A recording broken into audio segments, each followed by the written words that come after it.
Welcome! In this tutorial, we're going to have a look at how to fix the arrow keys when they're not working correctly in Excel. We'll see how to deal with the situation when the cursor stays locked in one position and we're unable to change the cell selection using the arrow keys. Let's get into it. Hello and welcome to EasyClick Academy. My name's Maria, and together with our EasyClick team, we're here to make sure you'll be able to use Excel in a quick and easy way, thanks to our digestible video tutorials. If the arrow keys are not working as we used to, most probably the scroll lock is on. This is indicated in the bottom left corner, so you just need to have a look there and see whether it says scroll lock. If that's the case, then we need to turn the scroll lock off, and there are two ways to do that.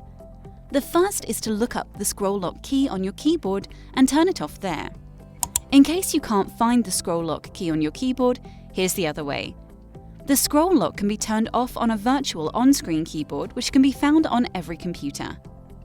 To display this on-screen keyboard, click on the Start button here at the bottom left part of the taskbar and type in On-Screen Keyboard into the search field. If you don't see this search field, just start typing directly after clicking on the Start button. Press Enter and the virtual keyboard appears on the screen right away. Now just click on the scroll lock key to turn the scroll lock off. Close the window with the keyboard and use the arrows to move freely around and in between the cells in the Excel spreadsheet again.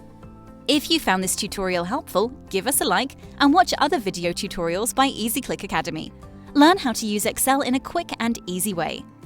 Is this your first time on EasyClick? We'll be more than happy to welcome you in our online community. Hit that subscribe button and join the EasyClickers. Thanks for watching, and I'll see you in the next video.